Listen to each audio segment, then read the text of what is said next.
Ever feel like you're just drowning? Like your calendar's a runaway train, your phone won't stop buzzing with demands, and you keep saying yes when honestly, everything inside you is screaming no. Hmm. Maybe you feel burnt out, stressed, just like your time and energy aren't even yours anymore. Yeah, that feeling, that sense of being completely overwhelmed. Yeah.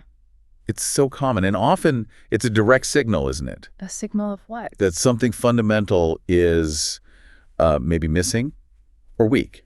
Healthy personal boundaries. Exactly. And that's what we're really diving into today. We want to unpack this idea that boundaries aren't just some, vague concept. Right. They are actually your most powerful strategy for managing stress. Think of this as a shortcut to understanding why it's so crucial. And more importantly, how you can actually start building them in your own life. Yeah. We've been looking at insights from psychologists, coaches, mental health experts, trying to pull out the essential, the actionable ideas. Our mission here really is to get those key nuggets of knowledge to help you understand, set, and crucially, maintain boundaries. For a less stressed life, right? A more fulfilling one. Exactly. Okay, so let's unpack this. What are personal boundaries, really? Why do they matter so much? Well, at its simplest, a personal boundary is like that invisible line. It separates you from another person. Okay. It marks the limits of your physical space, your emotional space, your mental space. It defines what's me and what's not me. It's almost like a property line for your well-being, isn't it? I saw one source use the analogy of your own skin as your most basic boundary. Everything inside is yours, your responsibility. That's a really powerful way to put it. And understanding that sense of personal ownership is, right. Well, it's key. Boundaries aren't about building walls to keep people out. They're more like guidelines. Guidelines for how others can interact respectfully and how you protect your own space and energy. Okay, so guidelines, not walls. Why are these invisible lines so critical when we talk about stress? Well, the research is pretty clear on this one. There's a strong link between having clear boundaries and higher life satisfaction. Okay. And alongside that, significantly lower stress levels. One statistic really jumped out. Individuals with clear boundaries reported 47% lower stress. Wow, 47%. It's almost half. Just from having better boundaries, that's huge. It is huge. Is there like a physical reason for that? There is, yeah. The science points straight to cortisol, the stress hormone. Cortisol. When your boundaries are constantly crossed, when you feel overwhelmed, drained, your body ramps up cortisol production. Great. And over time, that chronic elevation can contribute to anxiety, depression, even physical health problems like cardiovascular issues. So that constant state of having your boundaries stepped on, always saying yes, feeling drained, it's literally putting your body under chronic stress. Precisely. And the flip side is true too. Maintaining healthy boundaries, that's linked to lower cortisol, better sleep, less inflammation, even a stronger immune system. It's absolutely foundational for both mental and emotional health. Okay, so beyond the physical stress stuff, what else do healthy boundaries unlock for us? Fundamentally, they let you live more authentically. Authentically? How so? When you own your space, your feelings, you get to act based on your values, your preferences, without feeling like you have to manage how others react. How they feel is their responsibility within their boundary. That frees you from that constant worry, right? The interpersonal anxiety of always wondering what others think if you don't do what they expect. Exactly that. And this really can revolutionize your relationships. Instead of connections built on guilt or obligation or control. Which fear of upsetting someone. Yeah, you build authentic, safe, stable relationships. Healthy boundaries actually protect you from manipulation. They help you see what real healthy connection looks like. It also sounds like they're just essential for basic self-care. I mean, if you don't have a boundary, when do you ever rest? You hit the nail on the head. Boundaries give you explicit permission to prioritize your health, manage your energy. You have the right to say no to demands. And crucially, to rest and recharge when you need to, regardless of what someone else wants or needs from you right then. You decide how and when you manage your energy. You decide. Got it. Yeah. Okay. So boundaries are these invisible lines, physical, emotional, mental, time, even digital, spiritual. All sorts. And they're essential for everything from managing stress hormones, protecting physical health, to allowing authentic relationships and just basic self-care. Wow. It sounds like they touch pretty much every area of life. They really, really do. Okay, so we know what they are, why they matter so much.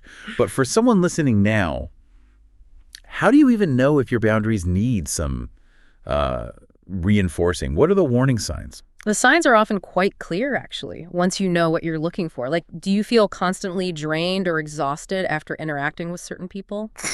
Or in specific situations? Oh yes, that post-interaction fatigue. That's a huge indicator, isn't It it? really is a big one. Other red flags.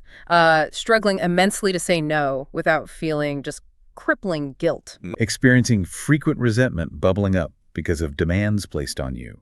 Or regularly sacrificing your own needs, your own values, just to please others. And that sort of pervasive anxiety, the kind that just bubbles up thinking about certain relationships or interactions. Precisely.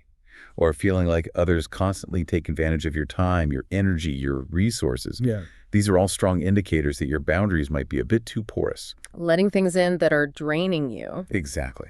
So if you recognize those signs in yourself, it's a signal. Time to explore this more.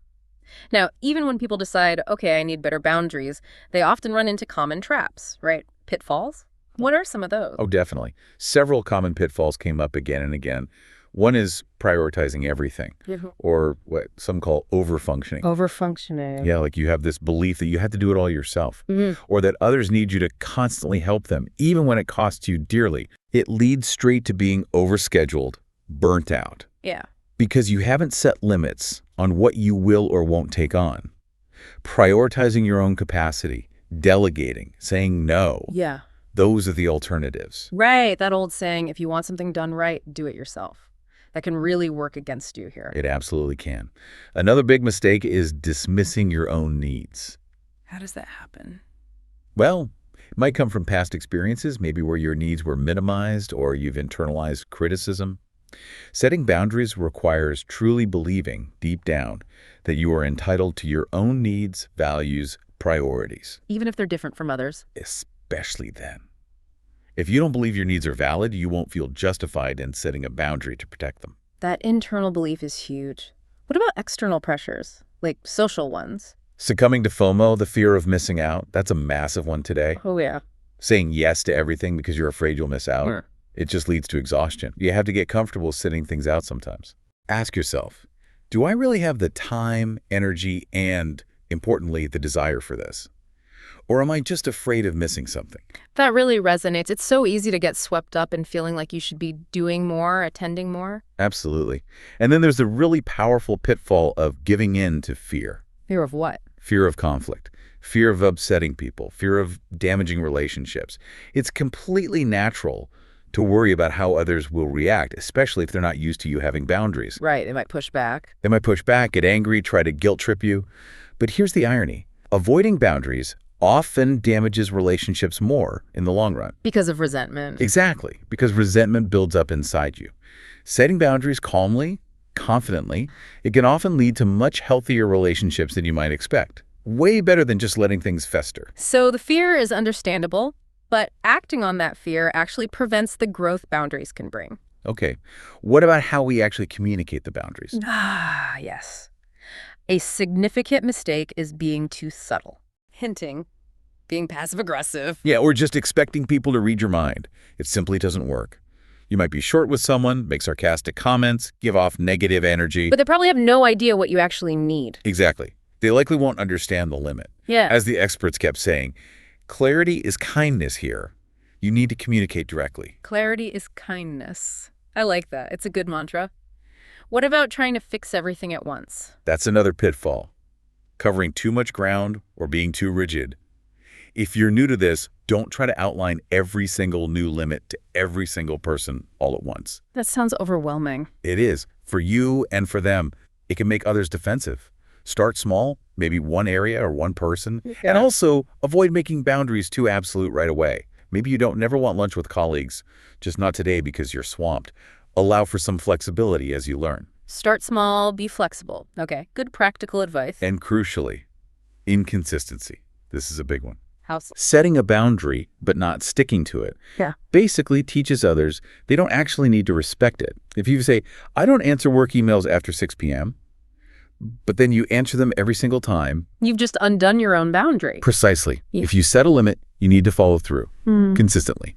even when it feels hard. That takes real self-respect, doesn't it? Believing you're worth holding that line for. Absolutely. And finally, just acknowledging that cultural or family expectations can make this tougher. Norms vary widely.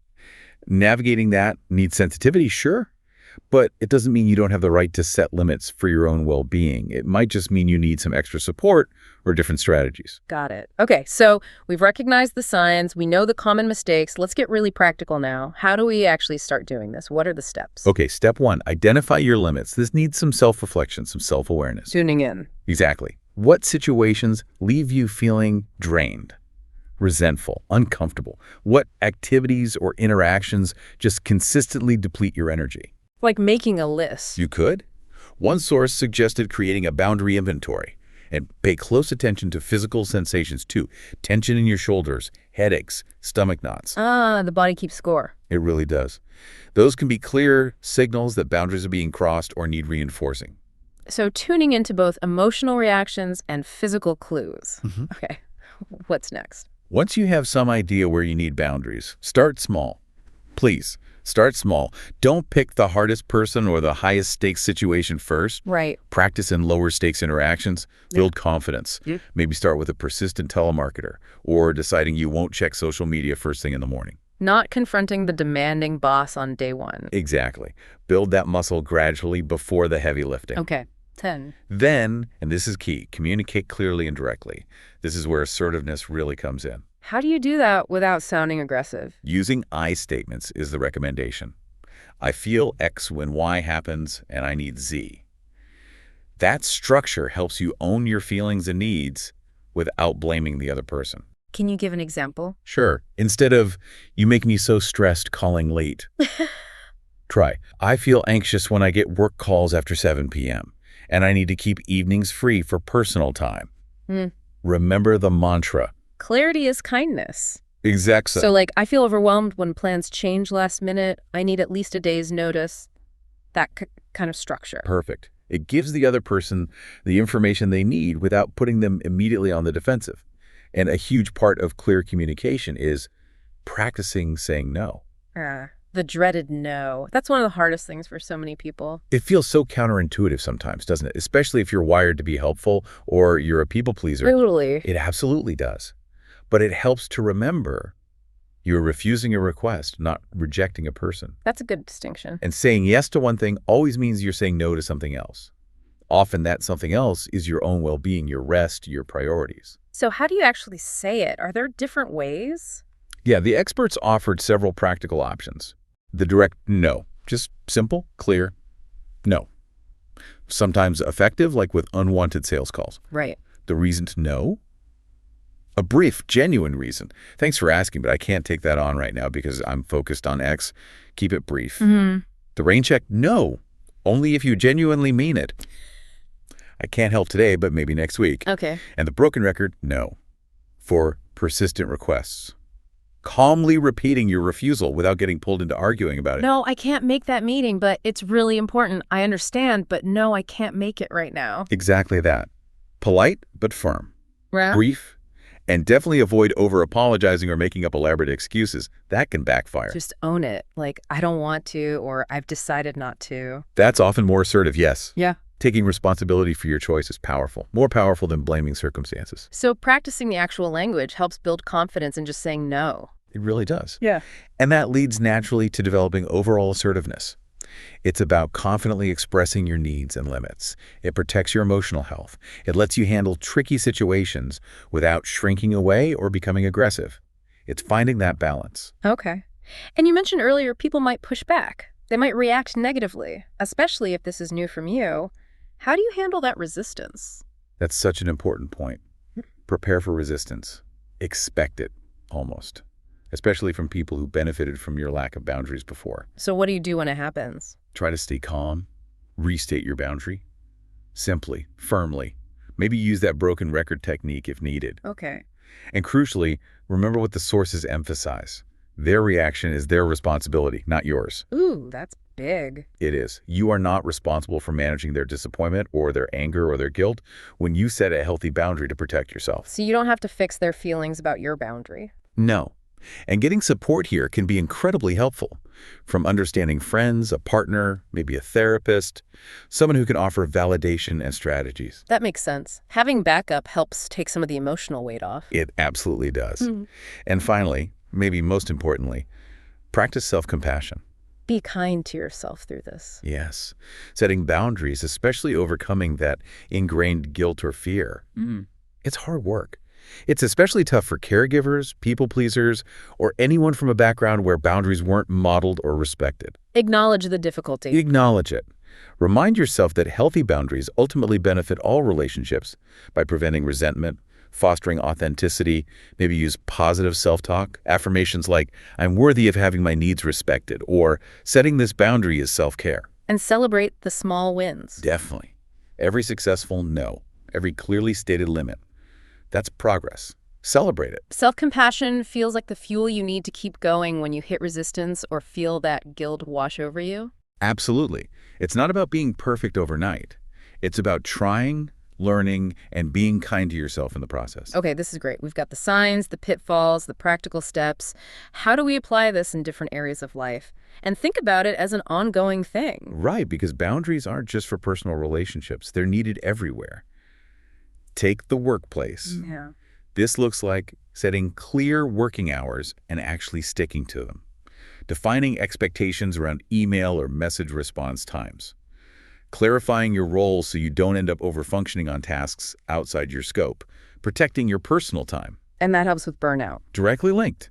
Sources show setting these kinds of professional boundaries significantly reduces burnout. So if your hours are 9 to 5, maybe setting and communicating, I don't respond to non-urgent emails after 5 p.m. Yes.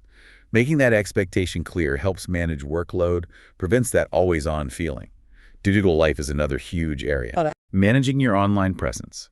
Setting limits on social media scrolling. Establishing tech-free times or even tech-free zones in your home. Like no phones at the dinner table. Exactly. Batching emails instead of checking constantly. Even doing full digital detoxes sometimes. These are powerful boundary strategies. Studies show they significantly reduce stress and improve focus. That makes total sense. The constant notifications, feeling like you have to be available, it's a huge source of overwhelm. It absolutely is. And then, of course, personal relationships, family, friends, partners. This needs ongoing, clear communication about things like privacy needs, time for self-care, communication styles, maybe even financial expectations. It takes work, but the payoff is better relationships. That's what the sources suggest. Families and relationships with clear, respectful boundaries show more resilience, fewer conflicts, higher satisfaction, because needs and expectations are actually understood. So healthy boundaries actually build stronger connections, even if there's some initial discomfort when you first set them. That's the key takeaway.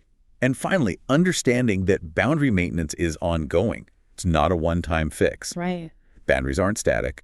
They evolve as your life changes, your relationships change, your own needs and priorities shift. Like tending a garden, you have to keep at it. Exactly. Regular boundary audits or check-ins with yourself can help. Take stock. What feels off? Yeah. Where am I feeling drained?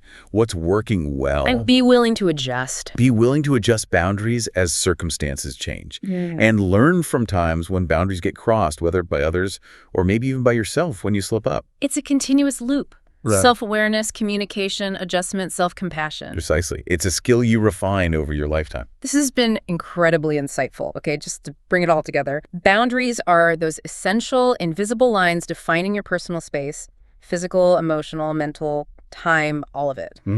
They're absolutely crucial for managing stress, improving mental and physical health by lowering cortisol, preventing burnout. And building more authentic, resilient relationships based on respect, not obligation or fear. Right. It's a skill. It needs self-awareness to know your limits, clear communication to express them assertively. And consistent practice, fueled by self-compassion and a willingness to handle resistance to maintain them. And the benefits just ripple out everywhere. Less anxiety, better well-being, deeper connections, more control, more freedom in your own life. It truly transforms how you experience life and your relationships. Okay, here's where I think it gets really interesting, connecting this back to the bigger picture. Setting boundaries isn't just about protecting yourself from things, right? Like external demands or unwanted stuff. It does that, absolutely. But it's also active. Creative. Yes, Yeah. it's an active creative process, which raises a really important question for you, the listener. Hmm. What are you creating space for? Ah, yes. It's fundamentally about creating space in your life, space for your energy to come back, space for what truly matters to you, your priorities, Space for peace? space for peace, and space for the relationships that truly honor you and your needs. It's about building the life you actually want, boundary by boundary. What stands Yeah. out to you from this deep dive?